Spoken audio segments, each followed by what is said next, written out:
Ceritanya di tengah kota Jakarta Pusat, ada pria bernama Marwan, usia 20 tahunan yang lagi getol-getolnya belajar agama. Marwan punya tetangga dan teman dekat yang bernama Fadil, dan Fadil ini punya pacar yang namanya Raisa. Raisa ini teman sekolah Marwan dulu.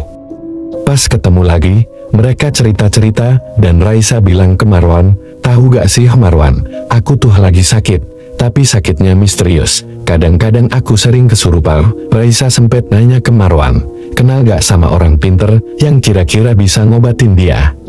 Marwan sebenarnya punya beberapa kenalan yang katanya bisa, jadi dia datang ke rumah Raisa buat ngobrol dengan orang tuanya Raisa. Ayahnya Raisa cerita, dulu tuh Raisa sempat sembuh, gara-gara ada orang santri yang setiap hari ngaji di rumah mereka, zikir juga.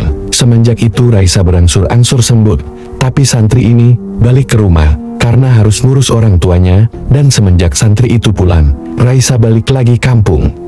Sering kesurupan, jadi Marwan ditawarin, tapi dibilangin oleh keluarga, dulu santri yang sebelumnya itu kena efek waktu mau nyembuhin Raisa. Jadi mungkin si Marwan bakal kena efek yang sama, kayak sering diganggu. Marwan yang penasaran dan emang lagi belajar agama, ya udah tertarik untuk mencoba. Dia tinggal di rumahnya Raisa. Memang kelihatan kadang-kadang Raisa kesurupan, meskipun Marwan sudah mencoba juga ngaji dan zikir terus.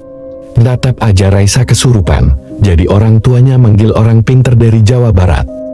Datanglah orang ini, sebut aja Pak Parman. Pak Parman bawa telur sama Sprite.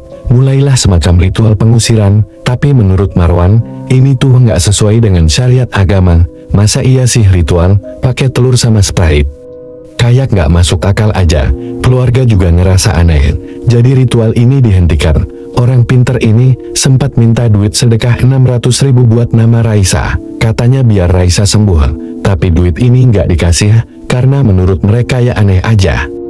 Kalau mau sedekah, ya Raisanya langsung aja sedekah. Kenapa harus lewat orang pinter ini? Nah, semenjak Marwan tinggal di rumah itu, dia emang ngerasa ada hal-hal yang aneh. Terutama kalau dia lagi sholat malam-malam. Bukan mau nakutin kalian sholat yang kasurnya sering goyang. Terus ada suara ledakan, tapi suaranya tuh kalau dicari nggak ada, di luar aman-aman aja. Pas Marwan cerita ke ayahnya Raisa, si ayah cerita ternyata kamar itu, tepatnya kasur yang ada di kamar itu, emang dari dulu sudah ada di dalam rumah. Sejak mereka beli rumah pertama kali, waktu rumah itu masih berlumpur dan rusak, kasur itu emang udah ada dan dalam keadaan bersih. Soalnya kasur itu dulu dipakai oleh penghuni sebelumnya, sampai meninggal. Meninggal pun di atas kasur itu. Jadi mungkin yang ngeganggu santri sebelumnya, itu penunggu yang sama. Karena nggak jadi ritual, Raisa belum disembuhin. Dulu dia udah pernah ke dokter berkali-kali, tapi nggak ketemu jawabannya sakit apa. Makanya, mulai beralih ke orang-orang pintar. Kata bapaknya, dicari lagi lah orang pintar lain, dan rupanya orang pintar yang datang juga bawa telur. Ditulis di sini telur soang yang sudah hampir membusuk, yang bakal digosokkan ke perut Raisa, supaya penyakitnya pindah ke telur. Di sini keluarganya membiarkan aja ritual dilakukan, karena mereka udah putus asa. Setelah selesai, orang pintarnya bilang, dia naruh ular gaib di dalam perut Raisa, untuk melindungi Raisa biar nggak kesurupan lagi, dan hasilnya makin parah. Keluarga nyari orang pintar lain, semuanya dipanggil. Dan semuanya nggak ada yang bisa ngelepas ular yang ada di dalam perut Raisa. Dan kondisi Raisa waktu itu makin parah, bukannya sembuh, cuman memang kalau ada yang bawa keris atau alat-alat yang agak mencurigakan, pasti ditolak, karena keluarga trauma dan takut juga, ini tuh bakal jadi penyimpangan. Setelah sebulan Marwan tinggal di rumah Raisa, puasa di situ. Marwan bingung banget, sebenarnya Raisa tuh sakit apa? Pasti ini ada alasannya, dan Marwan berusaha ngajak Raisa untuk ngobrol dan cerita, ada nggak hal yang berusaha ditutupin. Ternyata akhirnya Raisa buka suara dulu, pernah ada cowok yang PDKT dengan dia, pernah nembak juga, terus pernah ngajak jalan, dan rupanya cowok ini pernah berusaha untuk melakukan sesuatu yang aneh-aneh. Raisa nolak, dan sempat pakai kata-kata kasar, karena kesel. Terakhir kali cowok ini ngasih nasi goreng, Raisa nggak kepikiran apa-apa, dia makan. Dan semenjak makan nasi goreng itu, menurut Raisa, dia mulai sakit-sakitan, mulai kesurupan. Tapi Raisa nggak pernah cerita, karena dia takut. Keluarga inisiatif, gimana kalau kita sebarin aja berita Raisa sakit, biar temen-temennya dateng, siapa tahu cowok yang nyantet ikutan datang. Biar kita bisa ngeliat ilmunya sekuat apa.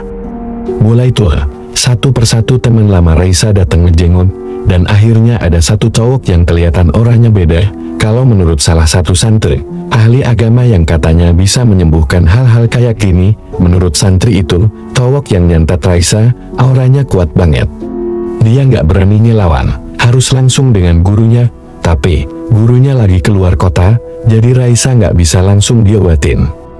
Waktu ditelusuri oleh Marwan, rupanya cowok ini berasal dari keluarga ilmu hitam, bukan cuma satu orang, tapi emang anggota keluarganya ini semua menganut ilmu hitam, bisa ngirim semua. Dibawalah Raisa ke rumah guru santri tadi, dan akhirnya beberapa hari kemudian Raisa bisa jalan. Awalnya Raisa udah gak bisa jalan lagi, tapi berangsur-angsur sembuh, tapi sayangnya gak bertahan lama, memang beberapa hari sembuh, tapi habis itu langsung sakit lagi, bahkan jauh lebih parah.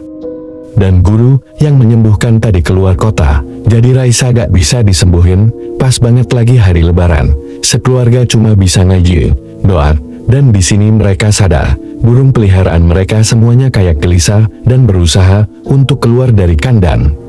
Kondisi Raisa yang sudah kelihatan parah banget, membuat keluarga khawatir, dan mereka mutusin untuk ngerukyah. Dipanggil orang yang bisa ngerukyah, dan selama proses rukyah Raisa muntah-muntah sampai Raisa sendiri gak kuat, dan dia bilang, udah biar aku aja yang cabut semua jin yang ada dalam diri aku. Dia berusaha untuk kayak nyabut, untuk mata yang gak ngeliat nih, ya Raisa gak nyabut apa-apa. Tapi bagi orang yang bisa melihat, waktu itu banyak yang bersaksi Raisa beneran ngeluarin satu persatu jin, termasuk ular gaib yang tadi katanya gak bisa dikeluarin. Setelah proses rukyah selesai, Raisa minta dibawa ke rumah sakit karena dia gak kuat dan gak tahan.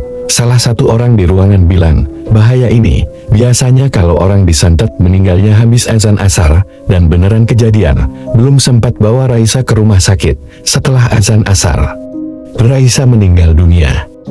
Emang sering sih banyak yang bilang, kalau kita juga harus hati-hati nerima makanan dari orang yang kurang kita kenal, bukan cuma karena takut ada racun, tapi juga takutnya kayak gini, yang kayak gini tuh percaya gak percaya, tapi yang penting hati-hati. Kita sama-sama mendoakan supaya Raisa tenang di alam sana.